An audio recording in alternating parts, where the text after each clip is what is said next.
네, 우리는 지난주에 탕자에 대한 첫 번째 이야기, 둘째 아들에 대한 말씀을 우리가 살펴보았습니다. 둘째 아들은 무례하게 아버지에게 재산을 요구하고 먼 나라에 가서 돈을 다 탕진하고 방탕한 삶을 살았지만 결국에는 아버지께 돌아와서 관계가 회복되고 집안에서 잔치를 벌이는 그런 해피엔딩으로 이야기가 마무리되었습니다.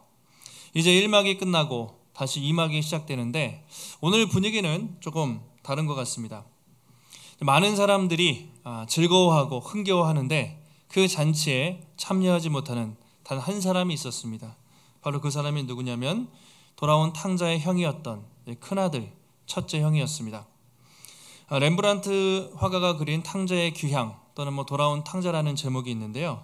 그것을 보면 기쁨으로 아들을 맞는 아버지, 그리고 둘째 아들, 아버지 품에 안기는 아들, 그리고 못마땅한 시선으로 보는 첫째 아들의 모습이 나타나 있습니다. 사진을 한번 보여주시면 이제 아들이 둘째죠. 앉아있는 사람이 아마 누더기 옷을 입고 신발도 하나 벗겨져 있고 얼마나 비참하게 살았는지 그 모습을 그림을 통해서 이제 보여줍니다. 아버지는 두 손으로 안고 있는데 한 손은 부드러운 여성의 손, 엄마의 사랑을 상징하고 한 손은 거친 남성, 아버지의 손을 상징한다고 그렇게 해설을 해놨더라고요. 아마 그런 의도를 가지고 아버지의 사랑과 어머니의 사랑으로 아들을 안아주는 그런 모습을 이제 그렸습니다. 그 오른쪽에 빨간 옷을 입고 지팡이를 쥐고 있는 저 아들이 바로 첫째 아들인데 얼굴 표정을 보시면 상당히 못마땅하고 두 손을 포개고 지팡이를 짚고 있는 뭔가 탐탁치 않는 그런 표정으로 이렇게 동생을 바라보고 있는 첫째 아들의 모습도 볼 수가 있습니다. 집에 가서 한번 이렇게 잘 찾아보시면 해설이 이렇게 많이 잘 돼 있더라고요. 책도 나와 있고. 그래서 아마 렘브란트라는 사람이 이제 자신도 크리스찬으로서 방탕한 삶을 살다가 자신의 모습을 투영해서 실제로 그림을 그렸다고 알려져 있습니다. 자, 오늘 상황이 그렇습니다. 보신 방금 사진과 같이 둘째 아들은 무릎 꿇고 아버지 품에 안기고 아버지는 안아주고 다 흥겨워하는데 첫째 형만 무심한 듯 정말 그렇게 냉정하게 바라보고 있는 그 모습, 그것이 오늘 바로 말씀의 상황이 되겠습니다. 그날도 첫째 아들이 한참 밭에서 일을 하다가 이제 돌아온 것 같아요. 돌아오는데 집에서 평소에 들리지 않던 막 음악 소리, 춤추는 소리, 잔치 소리 막 그렇게 들리는 것입니다. 그날도 첫째는요 참 성실했던 것 같아요. 밭에서 열심히 일하다가 잔치가 벌어졌는지도 모르고 하루 종일 열심히 일하다가 들어오는데 뭔가 막 소리가 나니까 도대체 이게 무슨 소리일까 막 궁금을 해서 이제 종에게 물어봤던 것 같습니다. 아니 지금 집에서 뭔가 잔치를 하는 것 같은데 부모님 생신도 아니고 명절도 아닌데 왜 그렇게 들썩들썩하냐, 무슨 일이냐 계속 이제 물어봤다고 되어 있습니다. 그러니까 그 종이 뭐라고 합니까? 당신의 동생이 와서 아버지가 너무 기뻐서 송아지를 잡고 지금 온 집안이 축제가 벌어졌습니다 라고 그렇게 말씀을 한 것이죠. 그러니까 우리 첫째 주인님도 빨리 가서 잔치에 동참하셔야죠 라고 얘기를 했습니다. 이 말을 듣는 순간 첫째 아들의 표정이 아까 그 사진처럼 완전히 싹 굳어진 것이죠. 형이 뭐라고 하냐면 성경에 그가 노해서 아주 분노해서 집에 들어가고자 하지 않았다 이렇게 기록되어 있습니다. 너무 열받아가지고 집에 들어갈 생각을 하지 않고 서 있는 이 첫째 아들의 모습을 성경이 보여주고 있습니다. 왜 그렇게 이 형은 분노했을까요? 그 이유가 무엇일까? 만약에 여러분이 첫째 형의 입장이라면 여러분은 어떻게 둘째 동생을 맞으셨겠습니까? 아마 첫 번째로 이렇게 할 수 있었겠죠. 동생이 와서 아버지와 함께 얼싸안고 기뻐하면서 동생을 이렇게 맞아줄 수도 있을 겁니다. 아니면 뭔가 동생이 왔지만 마음속으로는 되게 미워요. 그래도 티는 못 내고 시큰둥하게 그냥 이렇게 맞아줄 수도 있겠죠. 아니면 오늘 셋째, 오늘 세 번째, 오늘 첫째 형처럼 정말 화내고 분노하면서 저 나쁜 놈, 난 저는 놈을 동생으로 둔 적이 없다. 그렇게 화내고 분노하면서 반응을 하시겠습니까? 한번 여러분이 첫째 아들이라면 어떻게 반응하실지 한번 생각을 하시면 좋을 것 같아요. 왜 그렇게 화내고 분노할까? 그렇게 화를 낼 일인가? 성경 전체를 보면요, 이게 평소 갑자기 빵 터진 게 아닙니다. 평소부터 불만이 엄청 많았다가 이 일로 한 번에 빵 터진 거예요. 평소부터 아버지의 관계가 안 좋았습니다. 평소부터 아버지는 물론 아들을 사랑했지만 아들은 아버지를 아버지라고 인정하지 않았던 것 같아요. 나는 열심히 종처럼 일하는데 아버지는 나를 인정해 준 적이 없어. 늘 그런 마음을 가지고 살았던 것 같습니다. 동생에 대해서도 정말 동생으로 인정한 적이 없었던 것 같아요. 그러니까 예전에 같이 살 때도 자기는 늘 열심히 일을 했을 것이고 동생은 늘 뺀질댔겠죠. 그런데 그것도 모자라서 아버지 재산 다 받아가지고 완전히 다 탕진해서 온 그 둘째 동생이 어떻게 보면 얼마나 꼴도 보기 싫었겠습니까?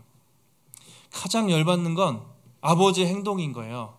그런 자식이 왔는데 정말 혼내고 정신 차리도록 그렇게 때리진 않고 그 아들을 그냥 받아주고, 그리고 살진 송아지, 이건 1년에 한 번 가장 성대한 잔치인데 가장 좋은 것으로 그렇게 베푸는 그 아버지의 모습이 너무나 이 아들이 보기 싫었던 것이죠. 그래서 자기는 안 들어가겠습니다. 끝까지 집 안에 들어가지 않고 집 밖에서 화를 내면서 버티고 있습니다. 아버지가 나와서 말씀을 하십니다. 권한다고 되어 있는데 타이르는 거예요. 계속 아들아, 야 동생이 왔는데 같이 잔치 좀 하자. 계속 타이르는데 끝까지 집 밖에서 들어가지 않습니다. 화내면서 자기는 인정 못하겠다고 막 버티고 있는 것이죠. 그래서 아버지가 이렇게 얘기합니다.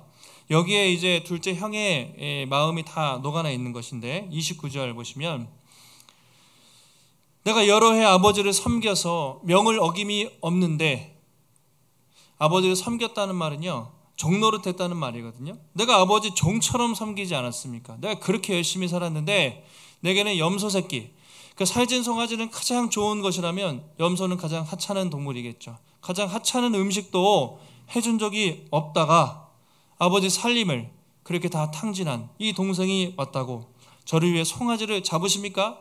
그 말이 안 됩니다. 정말 분노한 것이죠. 아버지 너무 불공평합니다. 아버지의 사랑에 대해서 불공평하다고 막 따지고 분노하고 있는 이 아들의 모습을 볼 수가 있습니다. 원어를 보면요, 저기 아버지라고 되어 있잖아요. 아버지를 섬겨. 그런데 헬라어 원문에는 아버지라는 표현이 없고 당신이라고 되어 있어요. 그러니까 이보시오 당신 이런 거예요. 아버지가 아니라 당신이 나한테 이렇게 할 수가 있겠습니까? 거의 이것은 반항하고 아버지를 모욕을 준 겁니다. 보는 사람들 앞에서 아버지가 아니라 당신이라고 얘기했어요. 그리고 이 아들이 돌아옴에 잔치를 벌였다고 그랬는데 사실 자기한테 동생이잖아요. 그런데 내 동생이 아니라 당신의 아들인 거예요. 그러니까 이 아들은 아버지도 인정 안 하고 동생도 인정 안 하고 완전히 이제 폭발을 해버린 거죠. 그러니까 이 말을 보면 평소에 이 아들이 어떤 생각을 가지고 살았는지 다 드러나게 됩니다. 그동안 아버지 곁에서 늘 착한 척 살았지만 마음속에는 아버지 사랑한 적이 없어요. 아버지의 은혜도 늘 고마워하지 않고 나는 내 노력으로, 내 열심으로 산다고 생각을 했습니다. 그러다 보니까 이 말을 통해서 결국 어떻게 됩니까? 이 사람이 다 거짓말이었구나. 그렇게 착한 척, 그렇죠? 아버지 말을 순종하는 아들인 척했지만 실상은 그 마음속에 아버지를 인정하지도 않고 동생도 사랑하지 않고 얼마나 교만하고 위선적이었는지 이 말을 통해서 첫째 아들의 모습을 그대로 볼 수가 있습니다. 그래서 이제 어떤 유명한 학자가 이 모습을 보고 반전의 비유다, 반전됐다 이렇게 표현을 하는데, 어떻게 반전됐습니까? 집을 나갔던 둘째 아들은 집에 돌아와서 아버지와 이렇게 같이 있는데, 원래 집에 있던 첫째 아들은 집 밖에서 지금 들어오기를 거부하고 있습니다. 아버지께 불순종했던 그 둘째 아들은 돌아와서 화해했어요. 아버지와 관계가 회복됐는데 늘 아버지께 순종하는 것처럼 보였던 첫째 아들은 결론적으로 아버지와의 관계가 깨져버리는, 그죠? 첫째와 둘째 상황이 완전히 뒤바뀌어버리는 반전의 상황. 이것이 탕자 비유의 또 아이러니라고 할 수가 있습니다. 자, 그렇다면 주님은 왜 이 첫째 아들의 비유를 굳이 이렇게 주셨을까요? 이 아들은 누구를 상징하는가? 아마도 예수님은 이 비유를 통해서 당시에 세리와 죄인들과 수많은 약한 사람들을 무시하고 멸시했던 그 바리새인들과 서기관들의 외식과 정말 그 교만한 모습을 이 비유를 통해서 지적하는 것이죠. 그들은 평소에 우리는 하나님의 말씀을 누구보다 잘 지킨다. 늘 우리는 기도하고 예배드리고 제사 지내고 누가 봐도 거룩하게 자기 만족, 그리고 다른 사람들이 볼 때도 대단하다, 인정을 받고 살았습니다. 겉으로 볼 때는 되게 깨끗한 척, 거룩한 척 했지만 그들의 마음에는 약한 사람들을 무시하고 또 정말 위선적이고 교만한 모습으로 가득 차 있었던 거죠. 예수님은 이 첫째 아들을 통해서 지금 이 말씀을 듣고 있는 서기관들과 바리새인들을 향해서 지적하는 것이죠. 너희들이 그렇게 경건한 척 깨끗한 척 하지만 너희들 속이 얼마나 다 썩어 있냐. 너희들 하나님 사랑 이웃 사랑을 말하지만 세리와 죄인들 인간 취급도 안 하고 남들을 판단하고 비난하고 정죄하는 너희들이 정말 탕자가 아니냐. 주님이 이 비유를 통해서 듣는 사람들에게 그렇게 말씀을 하고 있습니다. 아마도 이 비유를 듣는 서기관들, 바리새인들 이런 사람들이 많이 찔렸겠죠. 오늘날에도 교회 안에 이런 사람들이, 이런 첫째 형과 같은 이런 사람들이 있을 수가 있어요. 난 항상 다른 사람들보다 열심히 신앙생활하고 누가 봐도 교회 봉사 열심히 하고 직분도 받고 물질도 많이 섬기고 이렇게 해서 자기가 보나 다른 사람들이 보나 저 사람은 참 훌륭해 이렇게 생각할 수 있습니다. 나는 다른 사람들보다 열심히 하지, 나는 저 사람보다 낫지라는 은근한 그런 교만함이 있을 수가 있는 거죠. 다른 사람들, 약한 사람들 도와주는 거 별로 관심 없고 자기 열심, 자기 만족에 교회를 열심히 섬기다가 장로님까지 되는 분 또는 직분을 받는 분도 교회에 많이 계시거든요. 근데 이런 분들이 최 무서운 거죠. 왜냐면 참 영혼에 대한 긍휼이 없고요. 자기 만족에 있어서 성취한 사람들은 결국에는 되게 위선적이 되고 많은 사람들에게 상처와 아픔을 주게 됩니다. 그런 사람들은 성도가 아니라 종교인들이라고 하는 거죠. 종교 생활하는 사람들. 여러분들이 이 이야기를 보시면 누가 더 나쁜 아들 같습니까? 첫째 아들, 둘째 아들, 누가 더 나쁜 아들 같습니까? 둘 다 나쁘죠. 둘 다 나쁜데 이 첫째 아들이 어떻게 보면 더 무서운 거예요. 아버지 곁에 있지만 속은 싹 감추고 있잖아요. 교회 안에 싹 열심히 하는 것 같지만 속을 어떻게 합니까? 이런 사람들이 사실 훨씬 더 위험할 수가 있습니다. 그래서 성경은 어떻게 보면 진정한 탕자는 둘째가 아니라 첫째다. 예수님이 그렇게 말씀하고 계신지도 모르겠습니다. 여러분은 어떻습니까? 자신을 볼 때 나는 좀 첫째 아들과 같은 모습이 있습니까? 둘째 아들과 같은 모습이 혹시 있습니까? 아마 우리에게 다 있겠죠. 그런데 아마 저도 돌아보니까 저 같은 목회자일수록 그리고 교회 안에 신앙생활 오래되고 열심히 섬기는 분일수록 그 첫째와 같은 모습이 사실은 더 많이 나타나 있는 것 같아요. 오늘날 이런 얘기겠죠. 첫째 아들, 이렇게 교만하고 위선적인 이런 첫째 아들 때문에 처음 교회 나온 새 가족들 있죠. 또는 믿음이 약한 우리 성도들, 이 둘째 동생들이 얼마나 많이 상처를 받고 아파하는지 사실 교회를 보면 많아요.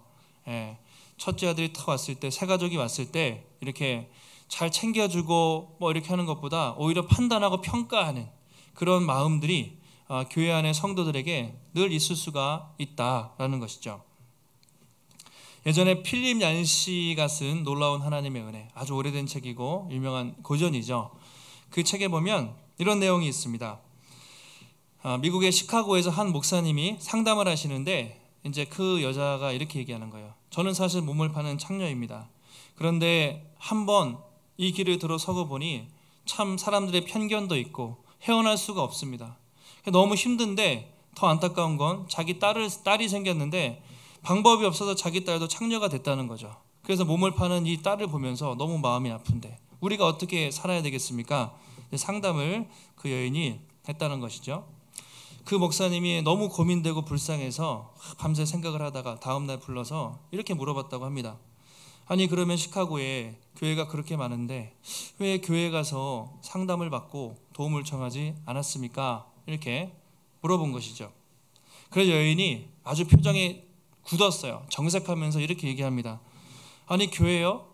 교회는 못하러 갑니까? 지금도 내가 인생이 비참한데 교회 가면 사람들이 나를 판단하고 손가락질 할 것이 뻔한데 나는 절대로 교회는 안 가겠습니다. 여인이 이렇게 대답을 했다는 것이죠. 그래서 그 목사님이 그 상담을 받고 자신을 돌아보며 정말 교회가 어떠해야 되는가, 정말 교회가 그 잃어버린 한 영혼에 대한 그런 불쌍한 마음을 정말 가지고 있는가 깊이 생각을 해보았다는 것이죠. 여러분 혹시 어떻습니까? 이런 것이 혹시 오늘날 우리 교회의 모습이 아닌지, 또는 우리 자신에게도 그런 모습이 없는지 한번 돌아보시면 좋겠습니다.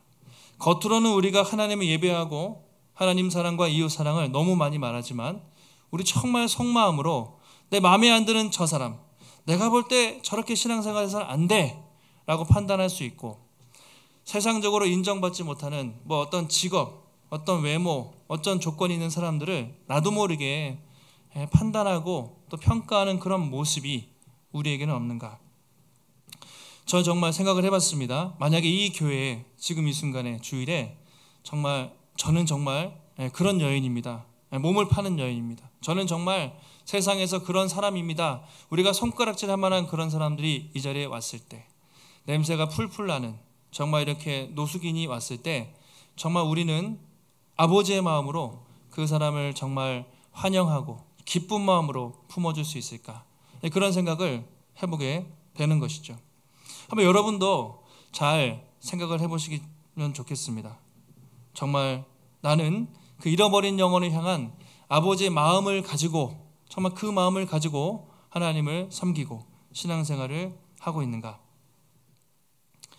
자, 이제 아버지가 이렇게 분노하는 아들을 향해서 대답을 하세요. 뭐라고 하시냐면, 너는 나와 항상 함께 있지 않았니? 내가 가진 모든 것이 너의 것이 아니니? 라고 아버지가 그 아들을 향해 대답합니다.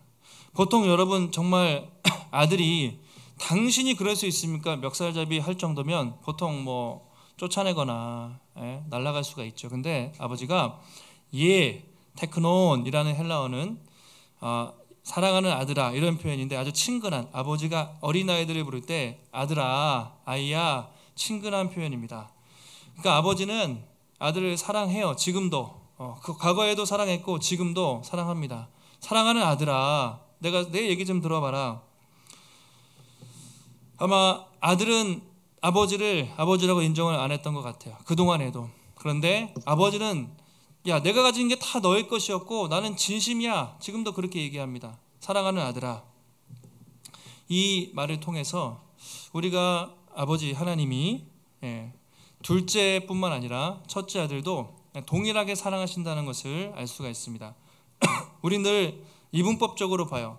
예를 들어 마리아와 마르다 이야기가 있으면 예수님 마리아는 칭찬하셨죠. 마르다는 좀 책망을 받았죠. 주님은 이런 사람을 사랑하시는구나. 그렇지 않고 둘 다 사랑하시죠. 마르다야. 하나님은 다 사랑하세요. 하나님은 세리와 죄인도 너무 사랑하셨고 바리새인들과 서기관도 동일하게 너무 사랑하세요. 똑같이 사랑하세요. 다 사랑하시는 거죠. 그러니까 우리는 사실은 사람을 외모와 직업과 눈에 보이는 것들로 평가를 합니다. 사실. 그런데 하나님은 전혀 그런 게 없죠. 사람을 절대로 편애하지도 않으시고 외모로 판단하지 않으시고 누구든지 잃어버린 한 영혼이 돌아오기만 하면 그냥 기뻐하시는 하나님.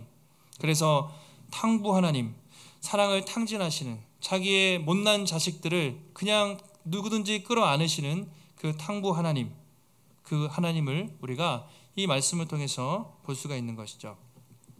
마지막으로 이렇게 이야기가 끝납니다. 32절 아버지가 이렇게 말합니다. 같이 한번 32절 읽겠습니다. 시작.